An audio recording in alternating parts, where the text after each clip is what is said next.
से पहले last classes में हम बात कर रहे थे किसकी, हम बात कर रहे थे टेस्टिंग फेजेस की। ठीक है, टेस्टिंग की कई क्या है फेज है, जिसमें अब याद रखो सबसे पहले तो तुमको ये चीज बताई है, तुमसे हमेशा कोई पूछेगा सवाल टेस्टिंग कब शुरू होती है, व्हेन यू स्टार्ट टेस्टिंग। कभी नहीं बोलोगे कि डेवलपर बना के देगा तब, इतना बेवकूफी भरा जवाब कभी मत देना, हमेशा कहोगे as soon as I get requirement. मेरे को जैसे ही रिक्वायरमेंट हमें मिलती है, हम रिक्वायरमेंट एनालिसिस करते हैं ना, और रिक्वायरमेंट एनालिसिस भी एक टाइप की क्या है, टेस्टिंग है। तुम उसको एनालिसिस कर रहे हो, पढ़ रहे हो, समझ रहे हो, अगर उसमें सही गलत लगेगा तो बोलोगे नहीं, कहोगे ना, तो वो भी क्या है, टेस्टिंग है। तो कहोगे टेस्टिंग कब स्टार्ट हो जाती है, रिक्वायरमेंट एनालिसिस।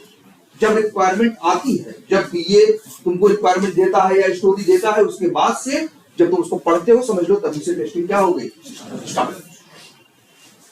नंबर 1। इसके बाद हो सकता है रिक्वायरमेंट के बाद किसी कंपनी में डिजाइन बना हो, तो तुमको डिजाइन मिलेगा, डिजाइन को भी एनालाइज करोगे कि नहीं करोगे, तो वो भी क्या है, टेस्टिंग तो है।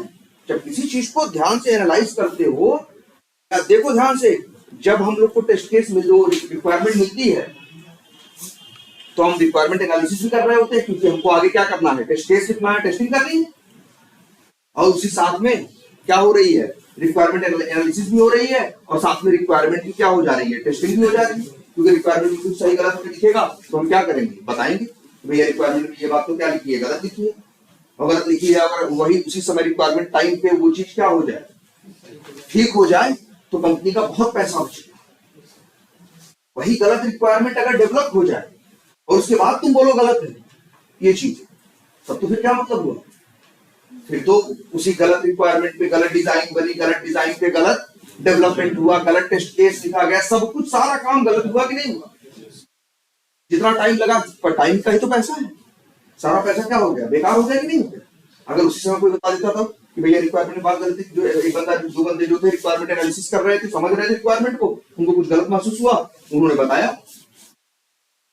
अपने लीड से डिस्कस किया, फिर बीए को बताया, तो बीए ने एक्सेप्ट किया, बहुत बड़ी गलती लिख रहे थे।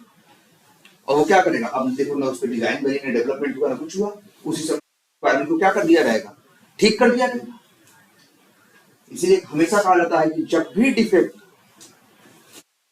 एक फेज क्रॉस करता है, उसकी कॉस्ट 10 गुना बढ़ जाती है, उसकी कॉस्ट 10 गुना क्या होती है, बढ़ जाती है। अगर एक रिक्वायरमेंट फेज में एक डिफेक्ट मिल जाए, गलती समझ में आ जाए, तो उसकी कॉस्ट क्या आएगी, 1 रुपए। लेकिन डेवलपमेंट फेज में अगर वही चीज क्या आ जाए, पकड़ में आ जाए, तो उसकी कॉस्ट आएगी क्या, 10 रुपए। अगर टेस्टिंग फेज में वही चीज वो हो जाए, तो उसकी कॉस्ट हो जाएगी 100 रुपए। और अगर वही गलती कस्टमर को मिले, तब उसको उसकी कॉस्ट क्या बनेगी, 1000। 1000 गुनी क्या होगी, बढ़ जाएगी। इसीलिए हमेशा सॉफ्टवेयर टेस्टिंग की सबसे बेसिक प्रिंसिपल यही है कि what is software testing. Software testing is the process, या जो भी है, software testing is the process to catch, लेकिन एक वर्ड तुरंत आगे जुड़ेगा जरूर, एज सून एज पॉसिबल, जितनी जल्दी हो सके। तो रिक्वायरमेंट एनालिसिस करते हो, डिजाइन को एनालिसिस करते हो, रिव्यू करते हो, फिर अपना सब काम करते हो ना, टेस्ट प्लान को, फिर टेस्ट केस लिखते हो। ये सारी जो है टेस्टिंग की टेक्निक्स है। ये जब हम किसी डॉक्यूमेंट पे टेस्टिंग करते हैं, एक्चुअल एप्लीकेशन पे चला के टेस्टिंग नहीं करते, उसी टेस्टिंग और कब स्टैटिक टेस्टिंग क्या है, रिक्वायरमेंट एनालिसिस क्या है, स्टैटिक टेस्टिंग। डिजाइन का रिव्यू क्या है, स्टैटिक टेस्टिंग। टेस्ट प्लान का रिव्यू क्या है, स्टैटिक टेस्टिंग। बात लेकिन जब डेवलपर उस चीज को क्या करता है, डेवलप कर देता है। अब जब चीज आ गई सामने, जब चीज सामने आ गई है ना, भाई जब डेवलपर ने डेवलप कर दिया, बना दिया, बटन सटन सब लगी है, सब क्लिक करो, काम कर रही है, अगर सही से वो भाई डेवलपर जब बना चुका है, अब तब के बारे में जरा सोच के देखो, अब तो चीज है ना, अब तो असली टेस्टिंग होगी। और वही टेस्टिंग क्या कही जाएगी? Dynamic testing. और डायनेमिक टेस्टिंग जब स्टार्ट होती है तो ये कई फेजेस में होती है। फेज नंबर 1 बताया गया है आपको, कौन सा? Unit testing. आप लोगों को तो डिटेल बताया था ना कि यूनिट टेस्टिंग क्या है। यूनिट टेस्टिंग कुछ नहीं है, डेवलपर का जो कोड है वो टेस्ट करना, वो सही लिखा गया है, सही चीजें है कि नहीं, वो डेवलपर का कोड सही से काम कर रहा है कि नहीं, ये क्या है? Unit testing. और ये कौन करता है? टेस्टर नहीं करता। तुम कहोगे हम तुम्हारी कंपनी में, तुम्हारे प्रोजेक्ट में हम नहीं करते थे, ये कौन करता था? डेवलपर। तो यूनिट टेस्टिंग लेंगे, होगी जरूर। और यूनिट टेस्टिंग के बाद क्या होगा? Integration testing. कौन सी? Integration testing. ये भी कौन करेगा? डेवलपर। करता क्या है डेवलपर? से इंटीग्रेशन टेस्टिंग जानते हो डेवलपर क्या करता है? भाई जैसे 4 डेवलपर हैं, 4 मॉड्यूल पे काम किए, अपना अपना चीज बनाए, फिर चारों चीजों को क्या किया जाएगा? इंटीग्रेट किया जाएगा, जोड़ा जाएगा। हम कुछ बनाए तो उसको जो एग्जिस्टिंग कोड क्या किया जाएगा? जोड़ा जाएगा कि नहीं जोड़ा जाएगा? 4 या 6 डेवलपर बैठे, वो लोग काम किए, तो उनका जो अलग अलग काम है सबको क्या किया जाएगा? एक साथ इनका मर्ज किया जाएगा। इसी को क्या बोलते हैं? Integration developer. ये बात अच्छी चीज बता दें। और इंटीग्रेशन टेस्टिंग जो होती है, इंटीग्रेशन जब वो लोग करते हैं तो इंटीग्रेशन के भी 2 अप्रोच लास्ट क्लास में डिस्कस नहीं किया था। 3 अप्रोच हैं कि जब हम लोग क्या जोड़ते हैं, मतलब जब इंटीग्रेशन टेस्टिंग डेवलपर भले कर रहा हो, लेकिन उसके भी करने की क्या है? 3 अप्रोच जानते हो। स्टेप नंबर 1 क्या? Top down approach. क्या? Top down. Number 2 bottom up. Number 3 big bang. Number 3 क्या? Big bang. मतलब कोई देखो, एक है क्या? Top down. पहले ये समझो टॉप डाउन क्या है। टॉप डाउन का मतलब होता है, जैसे अगर हम टॉप डाउन के अप्रोच के साथ देखें, जैसे हम लोग अपना बीटाइगर एप्लीकेशन देखते हैं तो उसमें हमको दिखता है पहले क्या? मार्केटिंग एक मॉड्यूल है। मार्केटिंग के अंदर क्या है जरा बताओ? अकाउंट है, लीड्स है, कैंपेन्स है, ऐसे है कि नहीं? बगल में ही एक और मॉड्यूल है, क्या? सेल्स। मान लो एक डेवलपर जो मार्केटिंग पे काम कर रहा है, एक डेवलपर काम कर रहा है सेल्स, और वो मार्केटिंग से रिलेटेड सारी चीजें बना दिया और वो किसकी बना दिया? सेल्स। अब दोनों को क्या किया जाए? मर्ज किया जाए। अगर ये जो दोनों को मिलाया जाए, इंटीग्रेट किया जाए, ये इंटीग्रेशन अगर ऊपर के लेवल से हो, क्या? ऊपर मतलब कैसे? पहले मार्केटिंग और किसको मॉड्यूल को जोड़ा जाए, फिर अंदर के सब मॉड्यूल को किससे जोड़ा जाए? सब मॉड्यूल से जोड़ा जाए। तो हम ऊपर देखो टॉप डाउन मतलब शुरू कर रहे हैं टॉप से और जा रहे हैं कहां? नीचे। पहले मॉड्यूल, फिर उसके अंदर के सब मॉड्यूल, फिर उसके अंदर का, ऐसे जोड़ा जाए तो उसी को क्या बोलते हैं? Top down approach. दूसरा है क्या? Bottom up. नीचे से जोड़ा जाए, पहले सब मॉड्यूल को जोड़ा जाए। मान लो एक मॉड्यूल है, मॉड्यूल के अंदर सब मॉड्यूल है, सब मॉड्यूल के अंदर भी एक क्या है? सब मॉड्यूल। ऐसे ही वहां भी है, तो पहले सब मॉड्यूल के अंदर वाले सब मॉड्यूल को जोड़ा जाए, फिर सब मॉड्यूल्स को जोड़ा जाए, और फिर किसको जोड़ा जाए? मॉड्यूल्स को जोड़ा जाए, इंटीग्रेट किया जाए। तो यही क्या? Bottom up. बॉटम मतलब नीचे से शुरू कर रहे हैं, ऊपर जा रहे हैं, इसलिए नाम क्या है? Bottom up. और दूसरा क्या है? Top down. दूसरा क्या है? Top down. टॉप डाउन क्या कहता है? टॉप डाउन कहता है कि भाई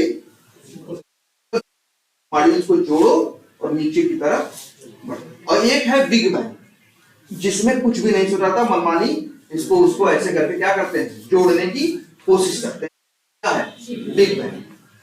लेकिन फिर बता रहे हैं टेस्टर, तुम बताओगे as a tester, I don't perform integration testing.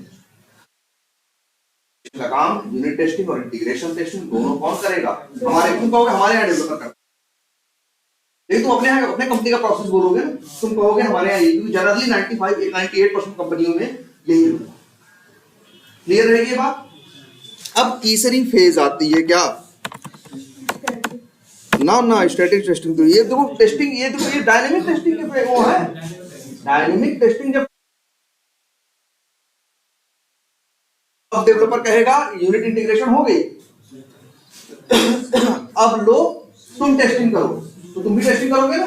अब तुम जो टेस्टिंग करोगे उसको बोलते हैं सिस्टम टेस्टिंग। ये सब डायनेमिक टेस्टिंग के पार्ट हैं।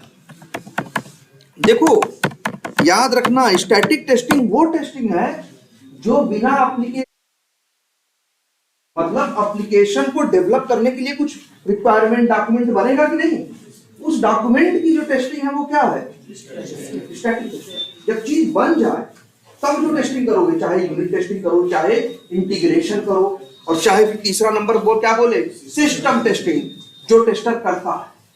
हम लोग जब टेस्टिंग करने का नंबर आता है तो हम लोग उस समय क्या कर रहे होते हैं, सिस्टम टेस्टिंग।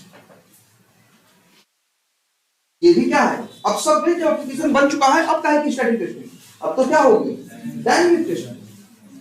स्टैटिक टेस्टिंग तो तब होती है जब चीज बनी नहीं, चीज नहीं बनी है तो डायनेमिक टेस्टिंग तो कर नहीं सकते। लेकिन क्यों खाली बैठे, चलो क्या करते हैं, स्टैटिक टेस्टिंग। तुम्हें स्टैटिक टेस्टिंग का बहुत फायदा है, उसमें डिफेक्ट है ना। और तीसरा क्या है, सिस्टम। अब सिस्टम टेस्टिंग क्या है, सिस्टम टेस्टिंग का मतलब है कि पूरे सिस्टम का मतलब है पूरे एप्लीकेशन को क्या करना, सिस्टम और एप्लीकेशन बोल रहे हैं, ठीक है। पूरे सिस्टम या पूरे एप्लीकेशन को का उसका पूरा सिस्टम क्या करना, टेस्ट करना, उसको एज अ होल क्या करना, पूरी तरह से क्या करना, टेस्ट करना। ये जिम्मेदारी किसकी है, टेस्टर। इसीलिए और ये यूनिट टेस्टिंग में डेवलपर को उतना टाइम नहीं मिलता, इंटीग्रेशन टेस्टिंग में भी उतना टाइम नहीं मिलता, लेकिन सिस्टम टेस्टिंग ही तो असली टेस्टिंग है यार। इसमें तुमको समय मिलेगा, 4 दिन 5 दिन होगा, तो ये 4-5 दिन में तुम लोग टेस्टिंग करोगे। तुम लोग क्या करोगे उस समय, सिस्टम टेस्टिंग। क्लियर है ये बात।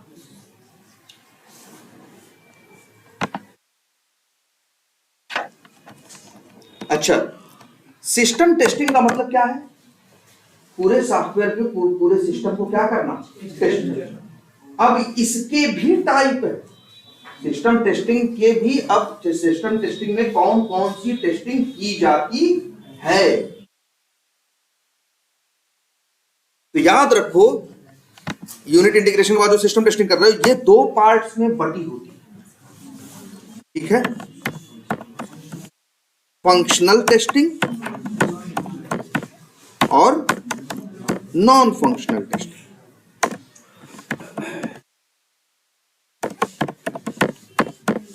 नाम से जैसे फंक्शन माने होता है काम, फंक्शन की हिंदी क्या होती है, कार्य, ठीक है। फंक्शन का मतलब होता है क्या, कार्य। तो फंक्शनल टेस्टिंग मतलब जब हम एप्लीकेशन का काम टेस्ट करते हैं, मतलब एप्लीकेशन जो करने के लिए बनाया गया है, जब उस चीज को तुम चला के देखते हो तो उसे क्या बोलते हैं, फंक्शनल टेस्टिंग। तो करोगे तुम लोग, सोचो क्या हो, तुम लोग यहां से जो भी करोगे, चाहे मैनुअल हो चाहे ऑटोमेशन इंजीनियर रहोगे, कुछ भी रहोगे, लेकिन तुम लोग क्या हो, तुम लोग सिस्टम टेस्टिंग करते हो। उसमें भी तुम क्या करते हो, फंक्शनल टेस्टिंग, क्योंकि तुम्हारा ये फोकस होता है सही से काम कर रहा है कि नहीं। तो एक तरह से तुम क्या हो, फंक्शनल टेस्टर भी तुमको बोला जाएगा, ब्लैक बॉक्स टेस्टर भी बोला जाएगा, सिस्टम टेस्टर भी बोला जाएगा, ठीक है। लेकिन याद रखना, सिस्टम टेस्टिंग कितने पार्ट्स में बटी हुई है, 2, फंक्शनल और नॉन फंक्शनल। क्लियर रहेगी ये बात, कोई कंफ्यूजन इसमें। ये कब होनी है पता है, जब डेवलपर बिल्ड वो बना के डेवलप करके कहेगा लोड टेस्ट करो, तब तुम क्या करोगे, सिस्टम टेस्टिंग। और सिस्टम टेस्टिंग भी करोगे तो 2 अप्रोच चलेगी, क्या, फंक्शनल टेस्टिंग और non functional testing. Functional testing जैसा इसके नाम से लगता है कि जब हम एक एप्लीकेशन या क्या टेस्ट कर रहे होते हैं, फंक्शनैलिटी या उसके फीचर्स को टेस्ट कर रहे होते हैं, तो वो क्या होता है, फंक्शनल टेस्टिंग। और दूसरी टेस्टिंग क्या करनी होती है, नॉन नॉन फंक्शनल टेस्टिंग का मतलब होता है कि हम सिस्टम को टेस्ट कर रहे होते हैं लेकिन फंक्शनैलिटी टेस्ट नहीं कर रहे होते, हम फंक्शनैलिटी से अलग टेस्ट कर रहे होते हैं। जैसे जैसे उसका क्या परफॉर्मेंस, जैसे कुछ टेस्टर होते हैं वो ये चेक करते हैं लॉगिन हो रहा है, ये नहीं मैटर करता, वो ये नहीं, जब एक साथ 1000 लोग एक साथ क्या करते हैं तब क्या होता है, लॉगिन तो हो रहा होगा लेकिन ऐसा हो रहा हो कि पता चला 4 मिनट लग जा रहा है, 5 मिनट लॉगिन करने में, तो कस्टमर भाग जाएगा ना। जब 4 मिनट के बाद हर आदमी को चाहिए चीज जल्दी हो कि नहीं हो, तो ये चीज भी तो टेस्ट होगी है। वो 100 लोगों पे जल्दी काम करता है, 1000 के लोड पे क्या कैसे काम करता है, जब 10,000 लोग एक साथ यूज कर रहे हो पूरी दुनिया में तब वो कैसे काम करे। टेस्टिंग को क्या बोलते हैं, परफॉर्मेंस टेस्टिंग। वो इस बात पे फोकस नहीं करता कि लॉगिन हो रहा है कि नहीं, वो तो कहना लॉगिन, फंक्शनल टेस्टर ये टेस्ट करेगा कि लॉगिन हो रहा है कि नहीं, लेकिन परफॉर्मेंस टेस्टर लॉगिन कितने यूजर पे और कितने समय में कर रहा है, और जैसा कस्टमर ने बोला है कि इतने देर में हो, जानते हो जैसे तुम डिफेक्ट डालते हो कब, एक फंक्शन टेस्टर कब डिफेक्ट डालता है, वो लॉगिन करके देखा सही यूजर नेम सही पासवर्ड देखा लॉगिन हो गया सही है, गलत भी डाल के देखा अगर लॉगिन हो गया तो क्या है गलत है ना, वो चला के देख रहा है कि सिस्टम कैसे बिहेव कर रहा है। लेकिन जो एक परफॉर्मेंस सिस्टम है उसको ये बताया गया होगा कि भाई देखो 100 यूजर रहे एक साथ कर रहा हूं तो ज्यादा से ज्यादा 1 सेकंड 1.5 सेकंड 2 सेकंड लॉगिन हो जाना चाहिए, 1000 लोग रहे तब भी 5 सेकंड से ज्यादा टाइम नहीं लगना चाहिए। जैसे कस्टमर ने कहा कि ज्यादा से ज्यादा मेरे पास होंगे 50,000 कस्टमर, एट ए टाइम 10,000 लोग मैक्सिमम यूज, 1,000 लोग मैक्सिमम यूज, वे सब लोग हमेशा कर रहा होता है। कभी कोई मान लो उसका ये प्लान है कि 50,000 लोग यूज करेंगे और एट ए टाइम एक टाइम पे मैक्सिमम 1000 लोग एक साथ आएंगे, तो उसने बोल रखा है कि जब 1000 लोग आए तब भी लॉगिन में 5 सेकंड से ज्यादा का टाइम नहीं लगेगा। परफॉर्मेंस टेस्टर जो होगा नॉन फंक्शनल टेस्टर वो यही टेस्ट करेगा, 1000 यूजर का लोड बनाएगा और सिस्टम पे उस पे सर्वर पे या एप्लीकेशन पे डालेगा और अब देखिएगा उसका टाइम रिस्पांस टाइम क्या है। अगर टाइम 8 सेकंड ले रहा होगा तब वो डिफेक्ट डाल देगा।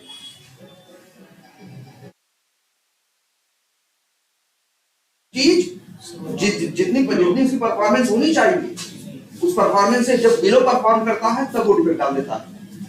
अब डेवलपर का काम है परफॉर्मेंस को क्या करे, बढ़ाए। भाई क्या गलती किया है कि क्या किस वजह से परफॉर्मेंस कम आ रही, ये तो फंक्शनल टेस्टिंग तो सबको समझ में आती है ना, जो अभी तक तुम सब जानते हो वो क्या थी फंक्शनल टेस्टिंग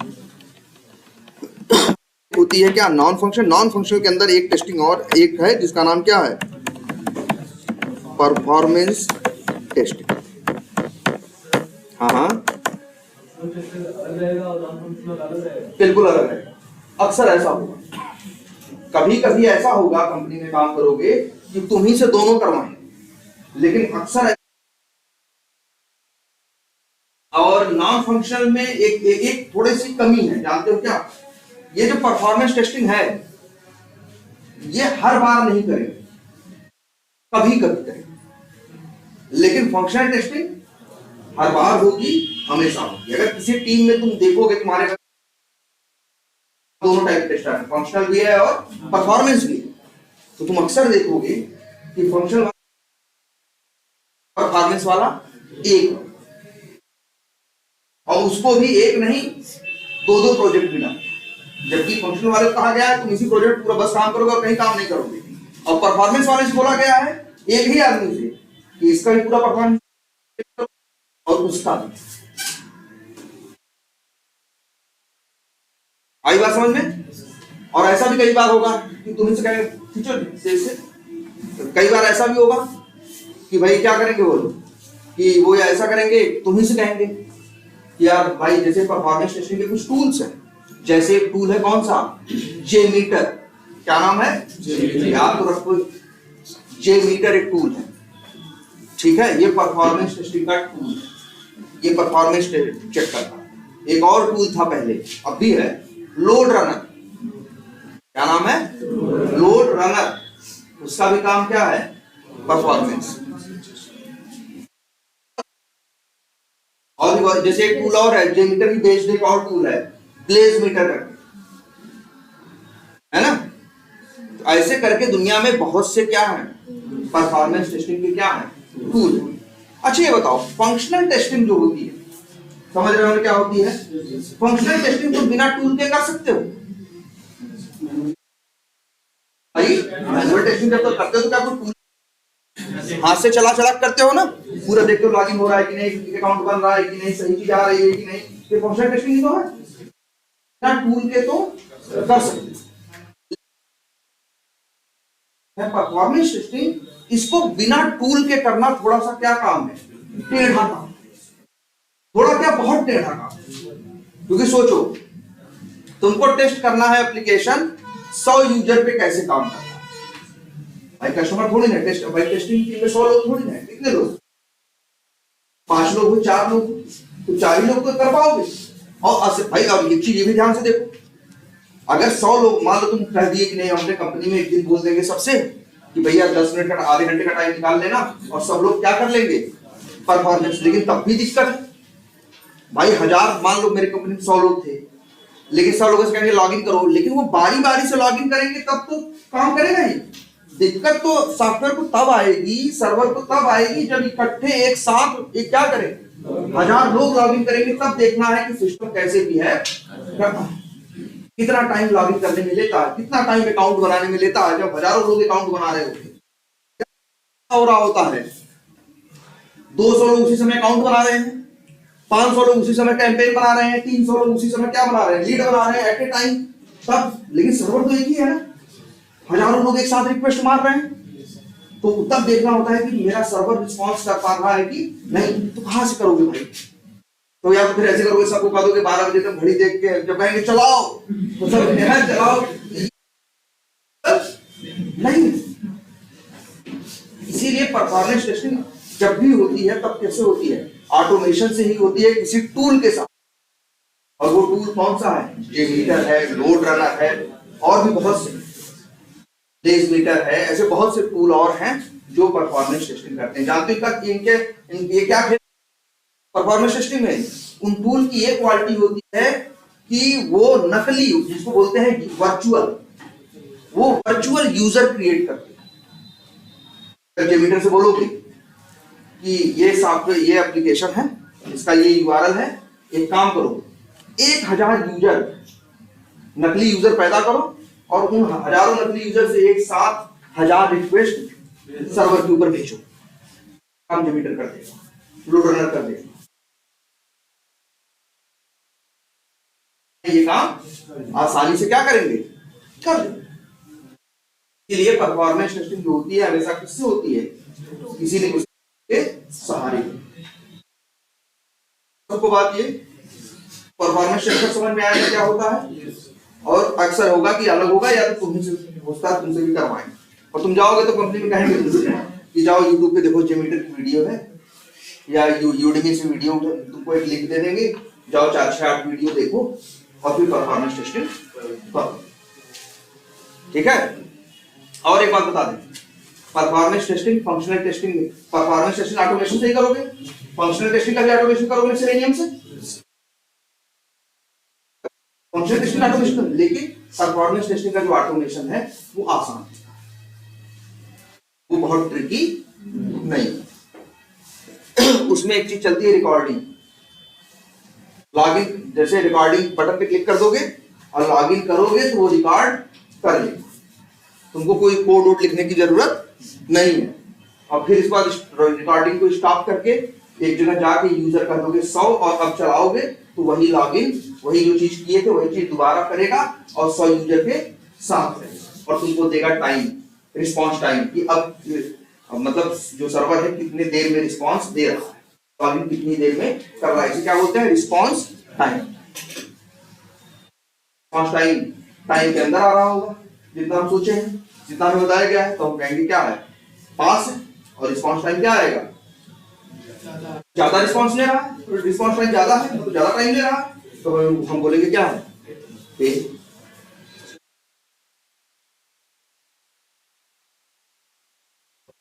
अलग चीज। यहाँ रिस्पॉन्स टाइम बोल रहे हैं, जैसे लॉग इन करते हो तो रिस्पॉन्स तो दे रहा है ना, कहीं उनका रिस्पॉन्स अलग चीज, हर जगह तो रिस्पॉन्स हो गया भाई। सर्वर क्या करते, क्लाइंट क्या करता है, रिक्वेस्ट कर देता है, और सर्वर क्या देता है, रिस्पॉन्स। वही रिस्पॉन्स में देने में टाइम कितना लगता है, वही से क्या बोलते हैं, response time.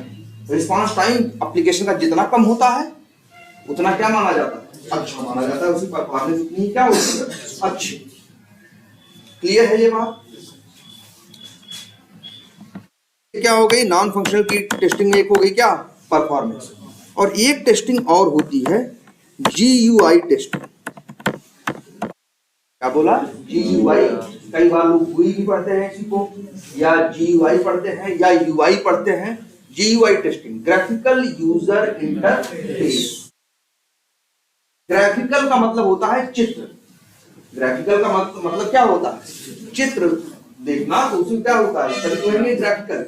Graphical user interface, जब एक एप्लीकेशन का हम वो दिख कैसा रहा, वो हम इसमें हैं कि वो दिख कैसा रहा है, तो उसी टेस्टिंग को कहते हैं क्या, GUI टेस्टिंग। वहां हम ये नहीं देखते कि लॉगिन हो रहा है कि नहीं, लॉगिन हो रहा है कि नहीं ये देखना काम किसका है, लॉगिन तेज से हो रहा है कि नहीं ये देखना किसका काम है, परफॉर्मेंस वाले का। GUI टेस्टर वाले का काम ये है, ये टेस्ट करना कि चीज सही है कि नहीं। ऐसा तो नहीं बटन छोटी बना दी हो, या बटन क्या कर दी है, बड़ी बना दी है, या जो कलर है बड़ा आड़ा तिरछा कलर यूज कर रखा है, लाल पीला कोई यूज कर रखा है, तो तुमको उसको देखने में अच्छा फील नहीं हो रहा है, तो बोलेगा कि यह क्या उल्टा उल्टा कलर लगा रखा है, या ऐसी कलर लगा रखा है। सोचो कि तुमने बैकग्राउंड दिया क्या, व्हाइट, बैकग्राउंड क्या दिया, व्हाइट, और जो टेक्स्ट लिख रहे हो उसका भी अक्षर अगर डिजाइन डेवलपर दे दे या डिजाइनर दे दे, क्या व्हाइट बैकग्राउंड पे व्हाइट चीज दिखाई देगी। तो जो सब इस मार्कर पे, इस बोर्ड पे सफेद रंग के मार्कर से लिखेंगे तो दिखाई देगा,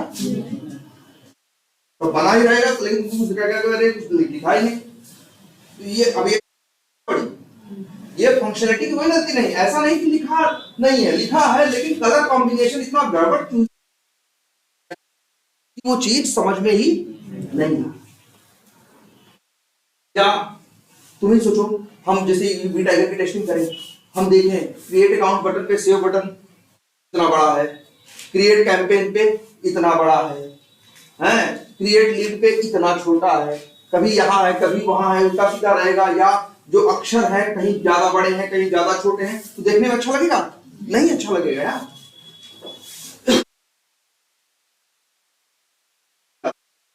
अक्षर की साइज वाइज कलर वलर बड़ा हिसाब से चुनते हैं, और ऐसा चुनते हैं कि जिससे कि बंदे को क्या हो, आसानी हो। ऐसा नहीं होगा कि इस पेज पे सेव बटन लाल रंग की है, उस पेज पे सेव बटन क्या है, हरे रंग की, उस पेज पे गए तो क्या है, पीले रंग की है।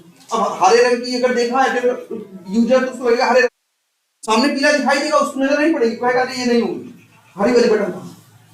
हाँ, इसलिए देखो कि अगर हरा बटन बना रहे होंगे सेव बटन को, तो जितने पेज होंगे हरा, कैंसिल वाले को अगर लाल बना रहे होंगे तो हर पेज पे क्या होगा। अब ऐसा उल्टा बना दे तो कि सेव बटन को लाल कर दें और कैंसिल बटन को क्या, हरा। क्योंकि जनरली हमारे माइंडसेट क्या होता है कि लाल का मतलब गड़बड़ और हरा का मतलब सब सही है, तो हरा। अब ये उल्टा कलर कॉम्बिनेशन कर दे तो कस्टमर को थोड़ा अजीब नहीं लगेगा। फॉन्ट उल्टे तो सीधे कर दे, हैं, साइज उल्टी सीधी कर दे, कलर का कॉम्बिनेशन जो है वो क्या कर दे, उल्टा सीधा कर दे, तो ये भी कुछ डिफरेंट डालोगे, कहोगे भैया कलर वर्ड सही नहीं है। या फिर एक और टेस्टिंग, क्या स्पेलिंग गलत हो, जैसे क्या गलत हो, स्पेलिंग गलत। जैसे जाते हो ना साइटों पे दुनिया भर की बात लिखी हुई है, जो बिजनेस होता है अपने बारे में सारी बातें लिखा होता है कि हम ये करते हैं वो करते हैं, अब वो इतना कह रहे हैं हम इतना करते हैं, और जो 10 लाइन लिखे हैं उसमें 15 अक्षर क्या लिखे हैं, वो स्पेलिंग गलत लिखे हैं। तो लगेगा ना यार क्या है यार, इन लोगों का क्या स्टैंडर्ड है, कि मतलब बताओ अंग्रेजी 10 लाइन सही नहीं लिख पा रहे हैं और बता रहे हैं ये लोग ये करते हैं, और तो पढ़ते हैं सब कुछ सही लिखा है कि नहीं, कलर वर्ड अच्छा है कि नहीं। ये टेस्टिंग जो है फंक्शनल में नहीं आती, ये नॉन फंक्शनल में आती है। और इसे बोलते हैं क्या, GUI टेस्टिंग। याद रहेगी? हाँ हाँ, कॉस्मेटिक बग क्या कॉस्मेटिक कॉस्मेटिक बग यही है। कॉस्मेटिक का मतलब क्या है? कॉस्मेटिक्स किसलिए होता है? चेहरा सजाने जाने के लिए लोग यूज करते हैं कॉस्मेटिक का मतलब सजावट है कि कलर सही है कि नहीं है, अच्छा सही से दिख रहे हैं कि नहीं है, कलर कॉम्बिनेशन सही है कि नहीं है, बटन की साइज सही है, क्या है ये? कोई फंक्शनैलिटी नहीं है ये। अगर इसमें कोई गलती तुम पकड़ोगे और बोलोगे तो इसको बोलेंगे कॉस्मेटिक डिफेक्ट भी इसको बोलते हैं, है ना? तो इसलिए कहते हैं GUI testing and feel of the application. कैसा देखने में लग रहा है, कैसा महसूस हो रहा है, लुक एट कैसा। और जब कोई डिफेक्ट पाएंगे तो उसी डिफेक्ट को बोलेंगे क्या, GUI डिफेक्ट, या फिर क्या जो इन्होंने वर्ड इस्तेमाल किया क्या, कॉस्मेटिक डिफेक्ट। ठीक है, याद रहेगा। ये क्या है दूसरा, ये भी क्या है, नॉन फंक्शनल टेस्टिंग है तो ये नॉन फंक्शनल, लेकिन अक्सर अब ये काम करने के लिए नया अलग से आदमी नहीं रखते, तुम ही से कहेंगे कि फंक्शनल टेस्टिंग भी करना और देख भी लेना यार कलर सब अच्छा दिख रहा है कि नहीं। नॉन फंक्शनल टेस्टिंग ऐसी है जो अक्सर फंक्शनल टेस्टर से ही करवाई जाएंगे। वैसे थोड़ी ना कलर चेक करने के लिए नया आदमी उठा कर लाएंगे, भाई तुम्हें देख लेना ये भी और कलर चेक करके देख लेना, बता सही लग रहा है कि नहीं लग रहा। अगर कुछ गलत लगे तो बता, डिफेक्ट बता देना, हम उसको क्या करेंगे सही। आई बात समझ में? लेकिन ये पार्ट किसका है, नॉन फंक्शनल। और एक थर्ड है जिसका नाम है यूजेबिलिटी टेस्टिंग।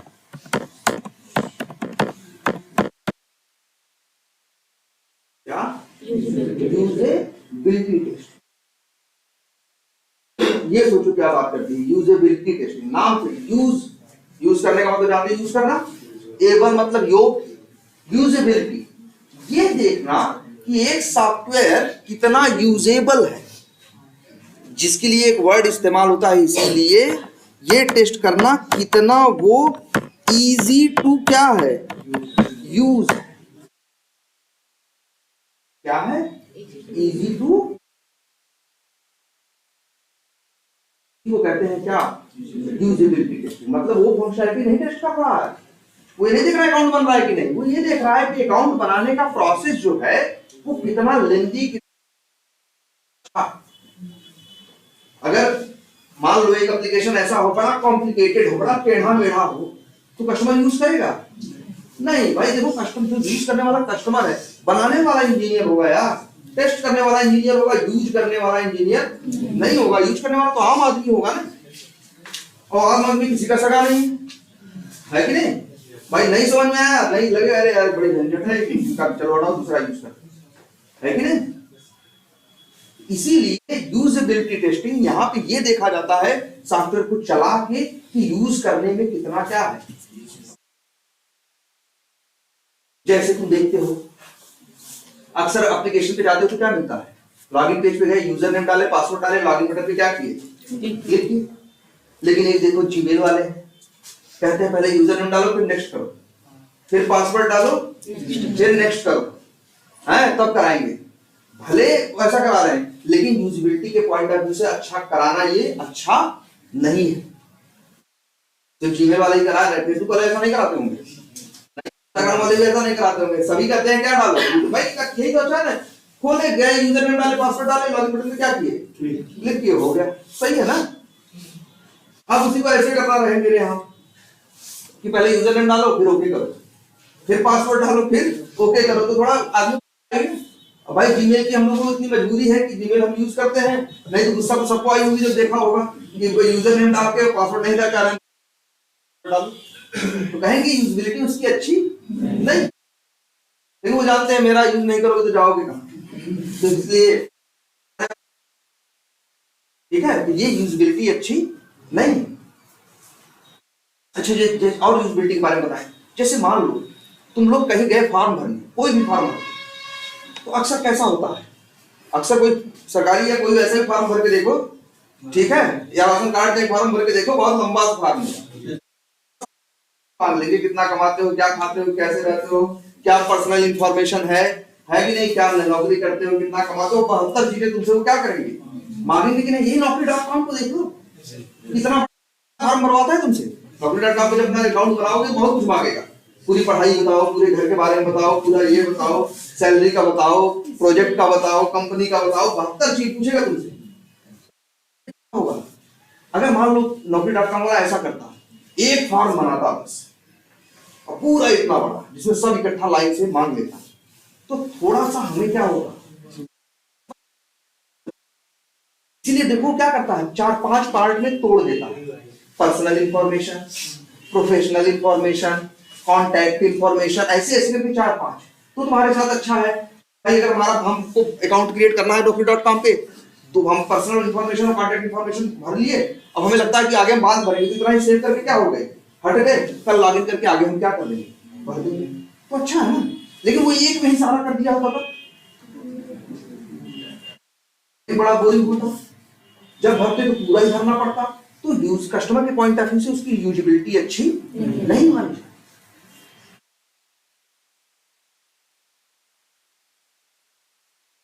एक सॉफ्टवेयर यूज करने में कितना आसान है, कितना इजी है।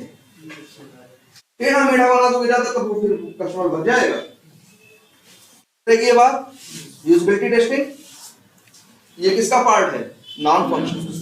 ऐसा नहीं कि अकाउंट नहीं बन रहा, अकाउंट पहले ही बन रहा था, अकाउंट भी बन रहा। हमको ये देखना है कि अकाउंट बनाने का तरीका कैसा है। कहते हैं अच्छे, इसी के साथ एक वर्ड और आता है, बहुत इंपॉर्टेंट वर्ड, याद रखना हमेशा। एक एप्लीकेशन के अंदर ये गुण होना चाहिए। इसी यहीं से आता है वर्ड इजी टू यूज, या फिर एक वर्ड आता है यूजर फ्रेंडली। मतलब एक सॉफ्टवेयर को यूजर फ्रेंडली होना चाहिए, मतलब कस्टमर के दोस्त की तरह, मतलब फ्रेंडली हो। ऐसा नहीं हो कि मतलब करने में क्या हो, आसानी हो। इसीलिए वर्ड इस्तेमाल होता है क्या, यूजर। क्या होना चाहिए, हमेशा यूजर फ्रेंडली होना चाहिए। क्लियर है ये, फ्रेंडली या इजी टू यूज होना चाहिए। ये सब क्या है, यूजिबिलिटी टेस्टिंग का पार्ट है। अम्ब्रेला के नीचे आता है नॉन फंक्शनल टेस्टिंग रहेगी। और ये भी अक्सर कौन करेगा, अरे तुम ही से करा देंगे, कहेंगे भाई ये मतलब ये सब जब चला के देखोगे तो कलर कलर में साथ, और चला के देखोगे तो समझ में आएगा यार कि चलाने में कितना बोरिंग है, कितना अच्छा, ठीक है। लेकिन परफॉर्मेंस वाला काम नहीं कर पाओगे। परफॉर्मेंस वाला काम करने के लिए तो अलग से टूल चाहिए, क्योंकि वहां 1000 यूजर ही पैदा करने, वो 1000 यूजर तुम खुद ही पैदा कर पाओगे, वो तो कोई टूल ही पैदा करेगा। लेकिन ये मतलब क्या है, जीयूआई टेस्टिंग और यूजिबिलिटी टेस्टिंग ये दोनों तुम ही करोगे। और फंक्शनल टेस्टिंग कौन करेगा, टेस्टिंग कौन करेगा, तुम ही करोगे। क्या करो, हाँ नहीं उनमें ज्यादा फ्रेमवर्क नहीं, वो क्या तो रहे ना, उनमें कोडिंग बहुत ज्यादा नहीं रहती भाई। देखो नॉन फंक्शनल में यूजिबिलिटी टेस्ट, अच्छा यूजिबिलिटी टेस्टिंग थोड़ी कोड से होगी। अरे सेलेनियम बता देगा क्या कि अकाउंट बनाना अच्छा लग रहा है कि खराब लग रहा है, ये तो आदमी ही बताएगा ना। कलर कॉम्बिनेशन अच्छा लग रहा है कि खराब लग रहा है, ये थोड़ी बताएगा। ये जो कहो हम करें। और तुमसे ये पूछोगे तुम्हें अच्छा लग रहा है कि नहीं अच्छा लग रहा है, तो कहेगा भाई हमें अच्छा खराब नहीं लगता है ना। करेगा इंसान ही करेगा, और हमेशा मैनुअल टेस्टिंग ही होगी इसमें। फंक्शनल टेस्टिंग का ऑटोमेशन सेलेनियम से कर दोगे, लेकिन जीयूआई टेस्टिंग का ऑटोमेशन नहीं होगा, यूजिबिलिटी टेस्टिंग का ऑटोमेशन नहीं होगा। उसे तो एक आदमी जब इस्तेमाल करेगा तभी उसको महसूस होगा कि अच्छा लग रहा है यूज करना, आसान लग रहा है कि जरा टेढ़ा मेढ़ा, ये बात। और अब एक और भी टेस्टिंग है भाई इसमें, नॉन फंक्शनल में, क्या, सिक्योरिटी टेस्टिंग। कौन सी, सिक्योरिटी टेस्टिंग।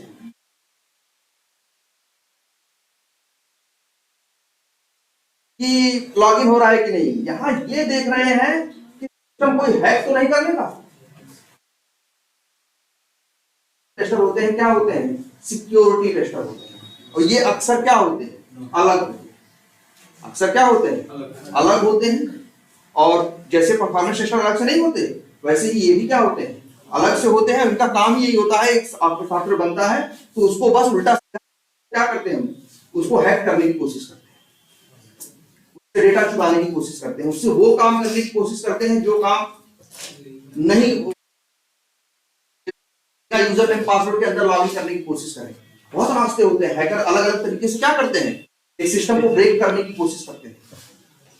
वो क्या बोले जाते हैं, उन्हीं वही क्या होते हैं, वो हैकर नहीं बोलते उनको, उनको बोलते हैं एथिकल हैकर।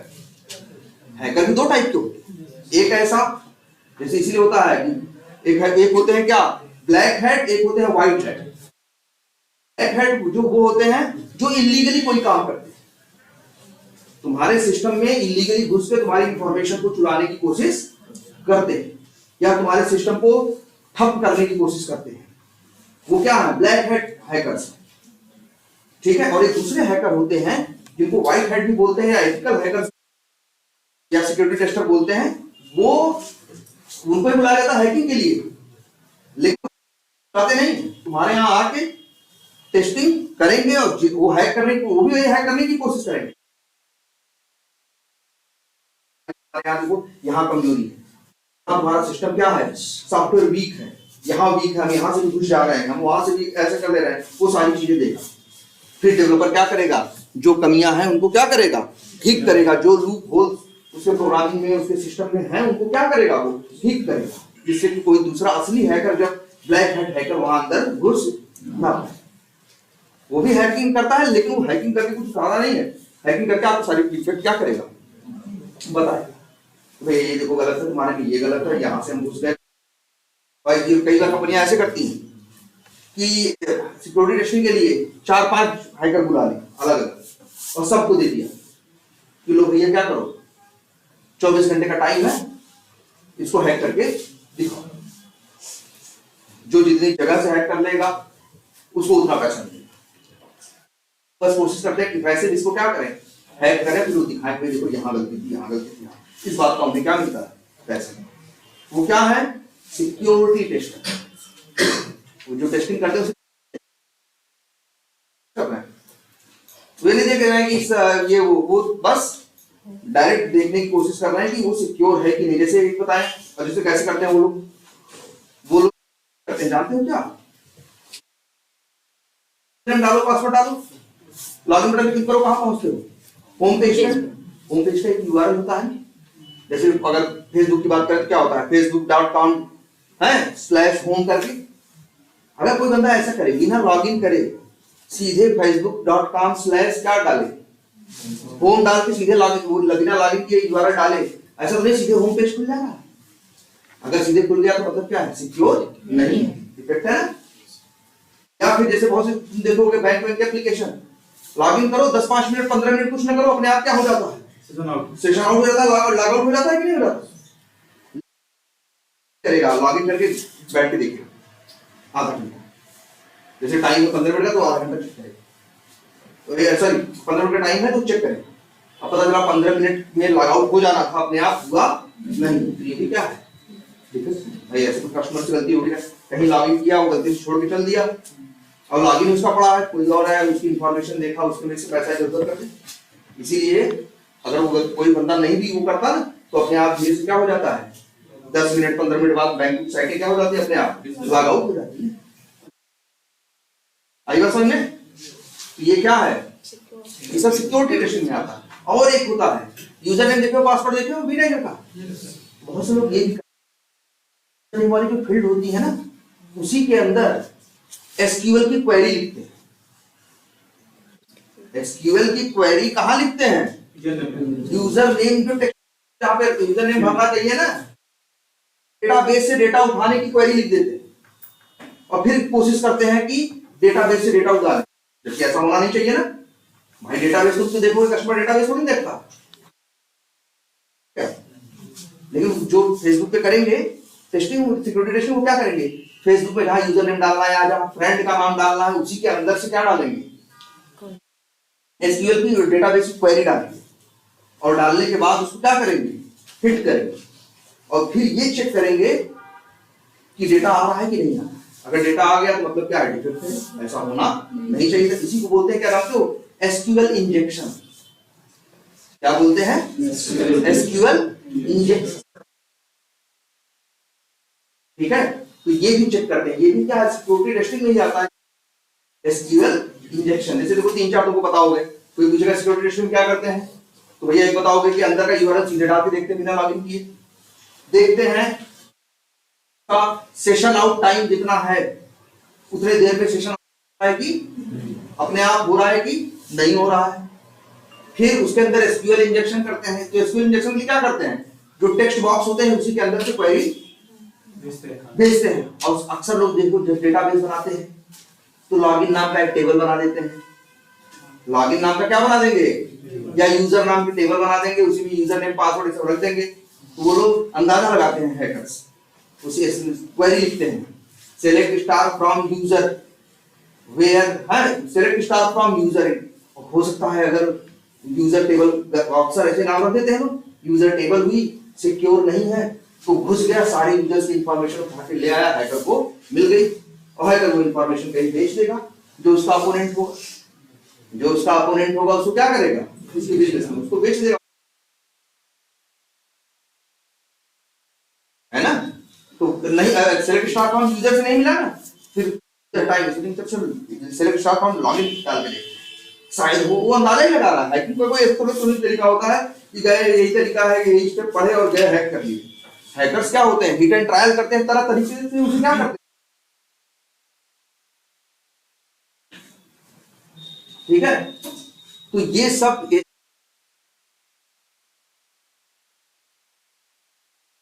ठीक है, तो इसी को क्या बोलते हैं, ये सब किसके अंदर आता है, सिक्योरिटी टेस्टिंग। तो नॉन फंक्शनल में 4 टेस्टिंग है, परफॉर्मेंस, जीयूआई, यूजेबिलिटी और सिक्योरिटी। और वैसे एक टेस्टिंग और है, ये बाद में बताएंगे, एक्सेसिबिलिटी टेस्ट।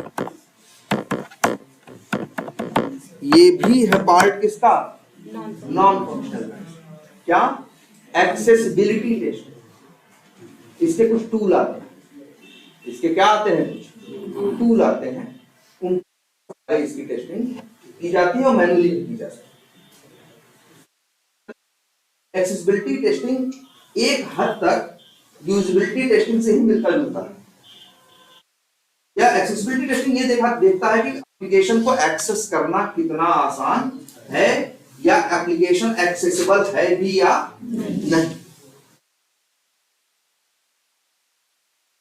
टेस्टिंग करना, जैसे एक एप्लीकेशन मान लो वो बनाई गई है किसके लिए, ब्लाइंड्स के लिए, अंधों के लिए।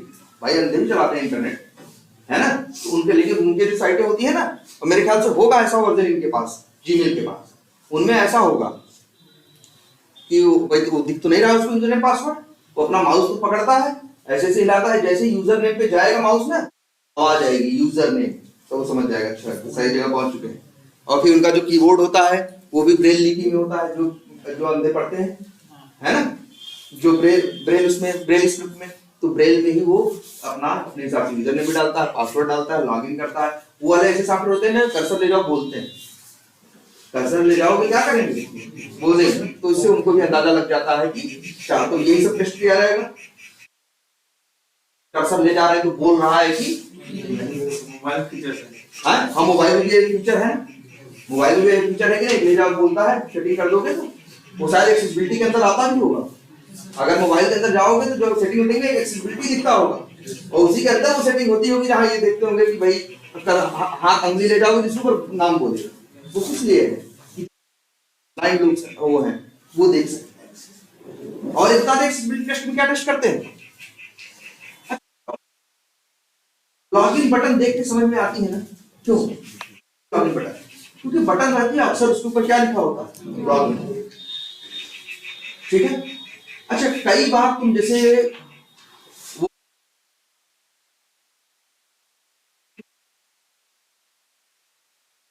बोलो चित्र में जरूरी नहीं है कि क्या हो, चित्र तो चित्र है, जैसे नई दुनिया भर की चीज, तो अक्सर तुम जरा ध्यान से देखना, जब तुम किसी भी एप्लीकेशन में कोई चित्र होता है उसके ऊपर अपना माउस लेके जाना, तो ही बगल में छोटा सा कुछ लिख के आ जाता है, तो क्या जानते हो, टूल टिप। क्या बोलते हैं, टूल टिप। वो इसलिए होता है, इसको टिप देता है कि जिससे तुमको समझ में आए, भाई अब भाई तस्वीरों में जरूरी नहीं लिखा हो ना, तो तस्वीर किस पर्पज से है, किस पर्पज से नहीं है, एक नया आदमी है तब भी अगर वो कर्सर ले जाएगा, वहां ले जाओगे तो वहीं छोटा सा बगल में एक इसमें एक उसके अंदर क्या कहते हैं, एक रेक्टेंगल के अंदर लिख के आ जाएगा कुछ, जिससे तुम्हें ये समझ आ जाता है कि अच्छा ये इसकी बात है। ये भाई होना चाहिए, तो जिससे कस्टमर को आसानी रहेगी।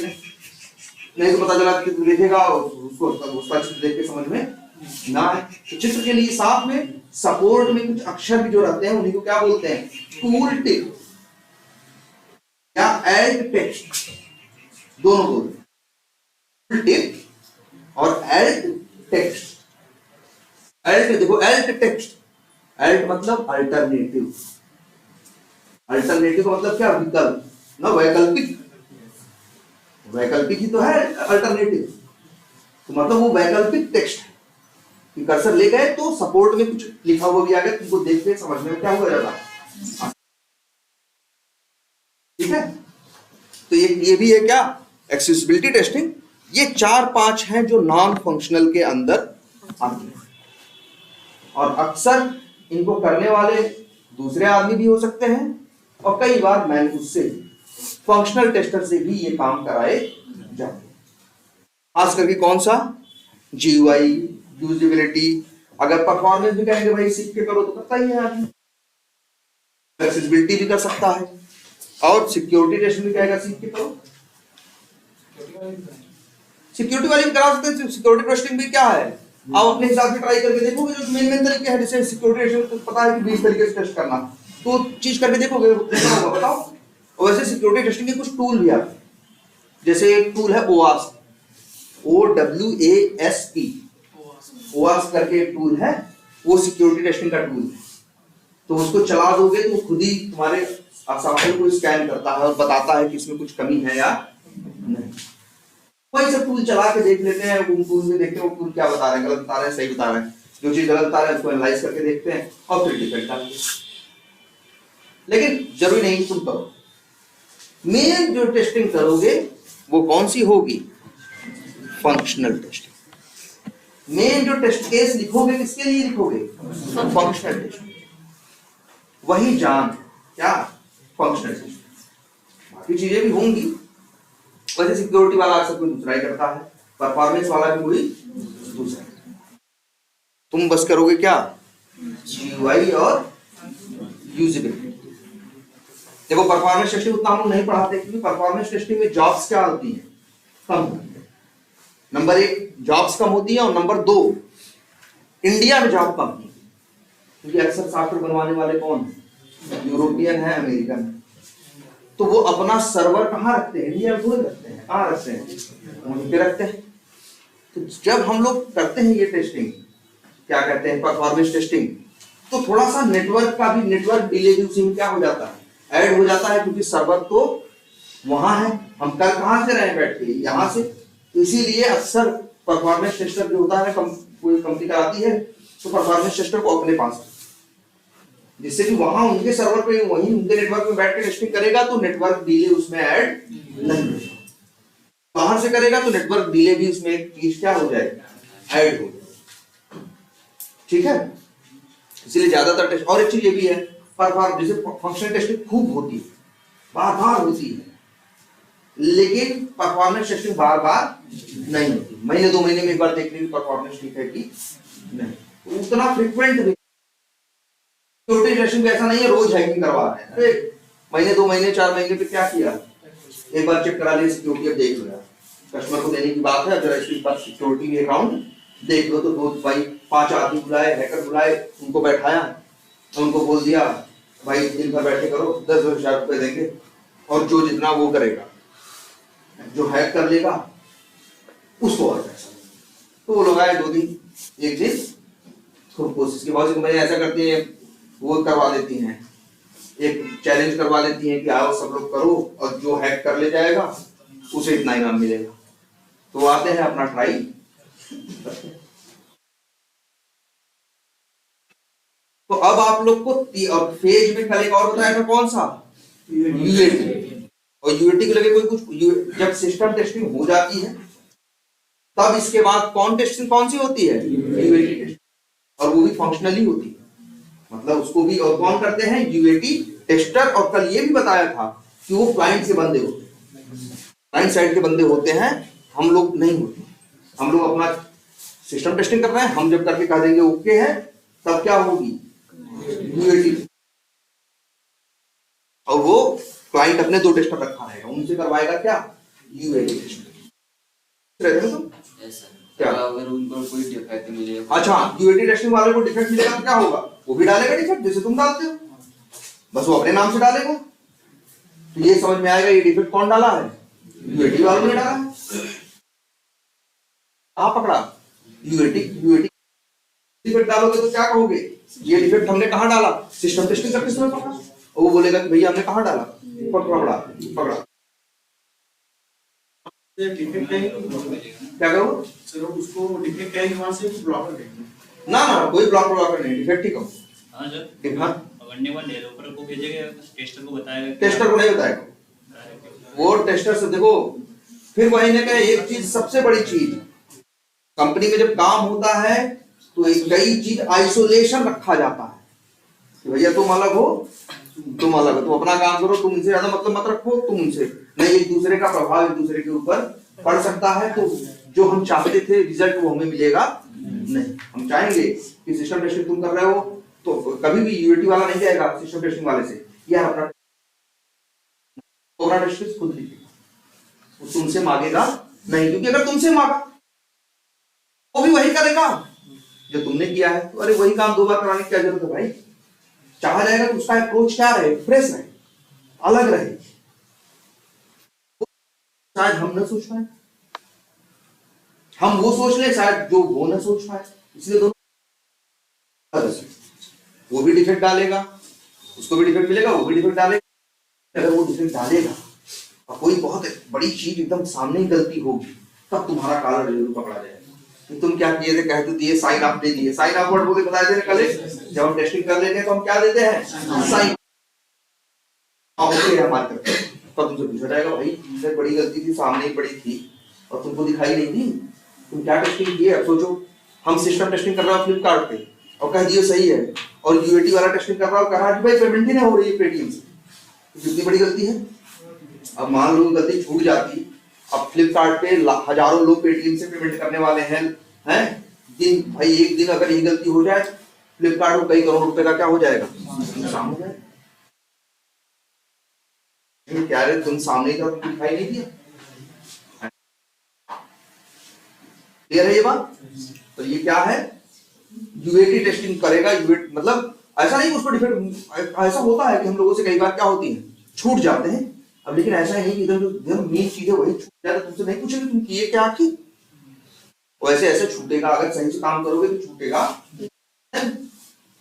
और नहीं सही से काम करोगे, तुमसे कहा टेस्टिंग करो तो कहे हाँ 2 दिन घूमते रहे, तीसरे दिन हाँ हो गई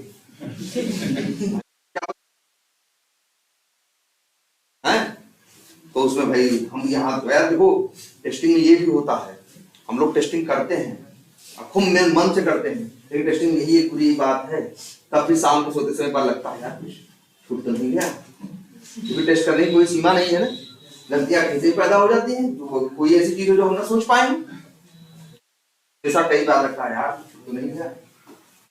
मैनुअल टेस्टर होता है, ऑटोमेशन टेस्टर को तो नहीं लगता, लेकिन मैनुअल टेस्टर वाले को रात को एक बार जरूर लगता है क्या छूट तो नहीं गया, क्योंकि छूट गया तो आगे पूछा जाएगा ना। कोई ट्रिकी चीज है, कोई छोटी मोटी बात है तो नहीं, लेकिन कोई मेन चीज है सामने दिखने वाली चीज को तुम पकड़े नहीं तो नहीं पूछेंगे भाई तुमसे हम क्यों टेस्टिंग करवा रहे हैं। तो सिस्टम टेस्टिंग और फिर क्या यूएटी टेस्टिंग, और इसके बाद बोला था क्या प्रोडक्शन पे टेस्टिंग तो बहुत कम, प्रोडक्शन पे टेस्टिंग क्या होती है बहुत कम होती है, बहुत थोड़ी सी टेस्टिंग की जाती है, ठीक है। और वैसे इसके पहले एक टेस्टिंग और होती है तो बोलते हैं अल्फा बीटा, क्या अल्फा बीटा भी एक टेस्टिंग, अल्फा अलग है बीटा अलग है। बीटा टेस्टिंग जो है ये टेस्टिंग होती है, वो जानते हो क्या होती है बीटा टेस्टिंग। जैसे अच्छा पहले कौन किया, पहले डेवलपर ने यूनिट टेस्टिंग किया, फिर इंटीग्रेशन किया, फिर टेस्टर ने क्या किया, हाँ टेस्टर ने क्या किया टेस्टर टेस्टिंग किया, फिर यूएटी वालों ने क्या किया यूजर एक्सेप्टेंस टेस्टर ने क्या किया यूजर एक्सेप्टेंस टेस्टिंग माने यूएटी टेस्टिंग की। और करने के बाद तब कई बार अल्फा या बीटा टेस्टिंग, अल्फा या बीटा टेस्टिंग में क्या होता है जानते हो? बीटा, जैसे अगर हम बात करें उसकी अल्फा टेस्टिंग, तो अल्फा टेस्टिंग भी कौन करेगा? क्लाइंट का ही बंदा करेगा। क्लाइंट का ही क्या करेगा? बंदा करेगा। तो ऐसे मान लो, जैसे तुमको समझाते हैं सही से, जैसे हम अपना एक सॉफ्टवेयर बनवा रहे हैं, और वो सॉफ्टवेयर बनवा रहे हैं, जैसे मेरे पास क्या है, एक कॉल सेंटर है। मेरे कॉल सेंटर में हजारों लोग क्या करते हैं? काम करते हैं। उनका काम क्या है? उनके पास फोन आते हैं, हेडफोन लगा के बैठे हुए हैं। जैसे नहीं है, तुम जियो पे पूछते हो मेरा बैलेंस कहाँ कट गया, कौन सा गाना लगा दिए, ये कर दिए, वो कर दिए, बात करते हो नहीं? एक आदमी वहां से बैठ के बात कर रहा होता है, उसको सब तुम्हारे बारे में दिख रहा होता है। फोन करते हुए तुम्हारे नाम से तुमको बुलाता है, क्योंकि तुम्हारा नंबर, जैसे जिस नंबर से फोन करते हो ना, अपने आप क्या, जब नाम तुम्हारा, तुम्हारी डिटेल क्या हो जाती है, खुल जाती है। तुम्हारा नाम भी जान रहा होता है, हर चीज तुम्हारे बारे में जान रहा होता है, तुम्हारा बैलेंस कितना है, कितना नहीं है, सब कुछ उससे क्या होता है उसमें, क्योंकि सब उसके सामने स्क्रीन पे आ रहा है। और कई बार देखो कुछ पूछते होगी, हमको ये बताओ, हम 1.5 महीने पहले वाला रिचार्ज कराए थे, मेरा उसका हो गया, क्या कहता है? रुकिए सर 2 मिनट वेट करिए, हम बताते हैं। क्यों रिचार्ज कराए थे, उसके जगह रिचार्ज नहीं था। तो हमको मालूम बनवाना है, मेरे पास 1000 आदमी हैं, सॉफ्टवेयर तो बनना है। तो जब सॉफ्टवेयर बनेगा तो रिक्वायरमेंट आएगी, ये होगा वो होगा, फिर यूनिट टेस्टिंग करेगा, फिर क्या करेगा? इंटीग्रेशन टेस्टिंग होगी, इंटीग्रेशन के बाद क्या होगी? टेस्टिंग होगी, सीएक्स टेस्टिंग के बाद क्या होगी? यूएटी टेस्टिंग होगी। यूएटी बाद हम क्या, हम मान लो मेरी कंपनी, तो हम, मेरे यहाँ 1000 बंदे कॉल सेंटर में काम कर रहे हैं ना, तो उन्हीं 1000 आदमियों में से हम 4 आदमियों को बुलाएंगे कि यहाँ आ जाओ, और तुम लोग जो है एक बार टेस्टिंग करके देखो, क्योंकि आखिर तो यूज तुम ही लोग करोगे। तो तुम लोग 4 लोग देख के बताओ, डेवलपर सब कुछ सेटअप कर देगा उसके लिए कंप्यूटर पे, कहेगा आओ और बैठो और इसको क्या करो, टेस्ट। तो वो लोग फिर चला के क्या करेंगे, देखेंगे। ये 4 लोग जो हैं उन्हीं को बोला जाएगा क्या, ये लोग क्या कर रहे हैं, अल्फा टेस्ट। कौन है? एक तरह से यूजर ही है, मतलब कुछ यूजर को उठा लिया गया और उनसे करवाया गया। क्लियर है ये बात? और वो लोग यूज किए और कहे क्या लग रहा है, सही लग रहा है। फिर वही सॉफ्टवेयर, वही चीज हमारे पास, और तो हजारों लोग थे ना, अब हम पहले 4 लोगों को बुला करवाए थे, अब हम कहे 50 लोगों के सिस्टम पे वो सॉफ्टवेयर अपना हम क्या करवा दे रहे हैं, डलवा दे रहे हैं, और कह रहे हैं अब तुम लोग अपने पे चला के देखो और अब बताओ। तो वो लोग जो टेस्टिंग करते हैं उसे क्या बोलते हैं, बीटा टेस्टर। देखो दोनों अल्फा टेस्टर हो चाहे बीटा टेस्टर, दोनों होंगे यूजर, दोनों क्या होंगे, यूजर। लेकिन अल्फा टेस्टर टेस्टिंग जब होगी तो कम करेंगे लोग, और बीटा टेस्टिंग होगी तो कितने लोग करेंगे, ज्यादा। एक ये अंतर है। और क्या अंतर समझ में आया? तुमने क्या बताया, अल्फा टेस्टिंग करने के लिए कहा कि डेवलपर अपना अपने लैपटॉप पे, अपने कंप्यूटर पे सेट करेगा और बुलाएगा, कहेगा लो टेस्ट करो। तो डेवलपर जहां टेस्ट करवा रहा है वो उसका, इसे क्या बोलते हैं वर्ड, वो जो है डेवलपर अपने इन्वायरमेंट पे चीज को क्या करवा रहा है, टेस्ट करवा रहा है। और बीटा टेस्टिंग के बारे में क्या बोला, वो सॉफ्टवेयर 40 लोग के सिस्टम पे डाला, बता रहे हैं। तो वो सॉफ्टवेयर डेवलपर के इन्वायरमेंट में नहीं है, कहां है, कस्टमर के इन्वायरमेंट। अंतर है अल्फा और बीटा। हमेशा बीटा टेस्टर्स का नंबर ज्यादा होता है, नंबर 1। और नंबर 2, बीटा टेस्टिंग जो होती है वो जिसे क्लाइंट या कस्टमर के इन्वायरमेंट में होती है। अल्फा टेस्टिंग जो होती है वो कहां होती है, डेवलपर के इन्वायरमेंट में। इन्वायरमेंट सेटअप का काम कौन करता है, डेवलपर करता है। और बीटा के लिए वो खुद करता है। अरे बीटा तुम कहीं बहुत देखे हो गया, कितने सॉफ्टवेयर जब जाते हो डाउनलोड करने ना, तो 5.6 डाउनलोड कर रहे होते हैं, ऊपर लिखा होता है कि 5.6.1 बीटा वर्जन। अभी ये एकदम सही नहीं है। बीटा वर्जन का मतलब है, इसे लोग क्या कर रहे हैं, जैसे ये है, जैसे गेम गेम खेलते हो ना, दुनिया भर के जो कंप्यूटर के गेम है, कई गेमर्स को जब कोई कंपनी गेम बनाती है ना, तो कई गेमर्स को क्या करती है, फ्री में देती है और पैसा देती है, कि कहती है जरा ये गेम खेलो और फिर इसके बारे में अपना फीडबैक दो। क्या करवा रही है उनसे, बीटा टेस्टिंग करवा। अगर गेमर को अपने यहाँ बुलवा के करवाया, से अपने सिस्टम पे करवाया, तो कहेंगे अल्फा टेस्टिंग करवाई। और उसी गेमर से वही गेम दे दिया कि अपने यहाँ खेल के देखो और बढ़िया खेलने में है कि नहीं। क्या है बीटा टेस्टिंग, वो पैसे चार्ज करते हैं। हर सॉफ्टवेयर जो बड़े स्केल में जो भी सॉफ्टवेयर बनते हैं सबकी बीटा टेस्टिंग होती है। वो अपने सारे कस्टमर को देने से पहले अपने कुछ वीआईपी कस्टमर को या स्पेशल कस्टमर को सॉफ्टवेयर पहले देता है, कहता है तुम लोग चला के देखो और अपना बताओ, और तुम लोग जो कभी बताओगे दूर करेंगे, फिर हम पूरी दुनिया के लिए इसको रिलीज करेंगे। आई बात समझ में? और जब अल्फा टेस्टिंग हो गई, बीटा टेस्टिंग हो गई, अब जीत मिलेगी किसको? कस्टमर। क्या? अब प्रोडक्शन, और प्रोडक्शन पे टेस्टिंग होगी थोड़ी सी। तो चलो सिस्टम टेस्टिंग भी हो गई, और क्या है? यूएटी, अल्फा और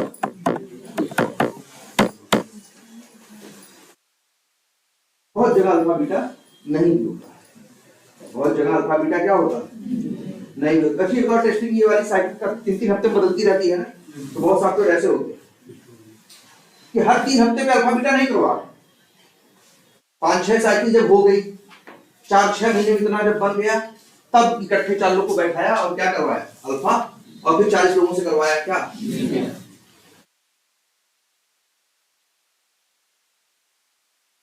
हर साइकिल में नहीं, हर साइकिल में तो क्या होगी? वही यूनिट इंटीग्रेशन सिस्टम यूएटी,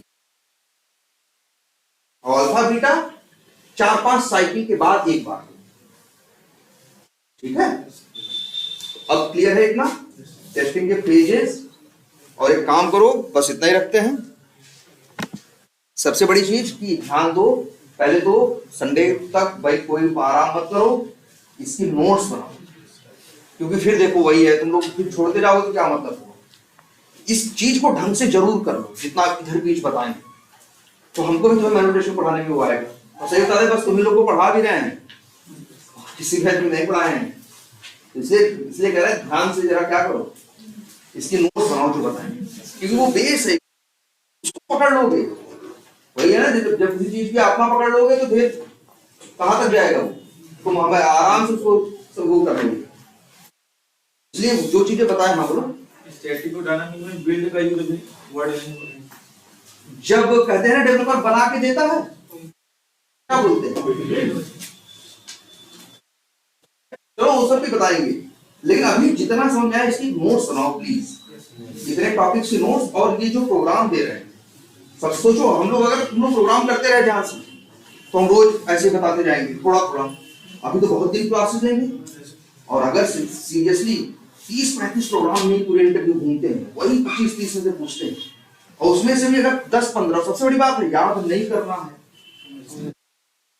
समझने का भी मतलब ये नहीं है कि कोड देख के समझना है, पहले खुद से सोचना है। कभी इस हिसाब से नहीं चलना है कि कोड लिखना चालू कर दिया, पहले जो चीज कह रहा है पहले हाथ से करके देखो वो कैसे आदमी करता है, फिर जो जैसे तुम उस चीज को हाथ से कर रहे हो वही चीज हमें कोड में कन्वर्ट कर।